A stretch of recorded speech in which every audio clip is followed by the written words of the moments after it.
ஆக்ஷன்ல Mumbai Indians என்ன strategy பண்ண போறாங்க அப்படிங்கறத உங்களுக்கு நான் டெமோவை லைவாவே காட்டுறேன். இங்க பாருங்க, என்னன்னு தெரியுதா? ஒண்ணு இல்ல, ரெண்டாவே வச்சிருக்கேன். 2.75 crore தான் இருக்கு.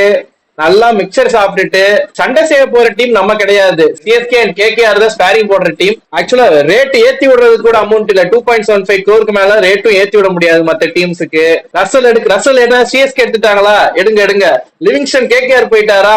போங்க. நமக்கு ஒரு பாப்கார்ன் டைம். எந்தெந்த டீமுக்கு பேட்டில்ஸ் போகுது, எந்தெந்த பிளேயர் எங்க போறாங்க அப்படிங்கறத பார்த்துட்டு ஒரு 7-8 மணிக்கு மேல அன்கேப்டு பிளேயர்ஸ் வருவாங்க. அது ஆக்சுவலா மும்பை இந்தியன்ஸ் சும்மாவும் இருக்க போறது கிடையாது. இந்த ஆப்ஷன்ல அன்கேப்டு பிளேயர்ஸ் ஒரு 4-5 பேர் ஸ்கவுட் பண்ணி பார்த்து வச்சிருப்பாங்க. யாருன்னே தெரியாது. அவங்க வரும்போது யாருப்பா இது, நீங்க மும்பை இந்தியன்ஸ் எடுக்கிறாங்க அப்படிங்கிற மாதிரி ஒரு 4 பிளேயர் எடுப்பாங்க.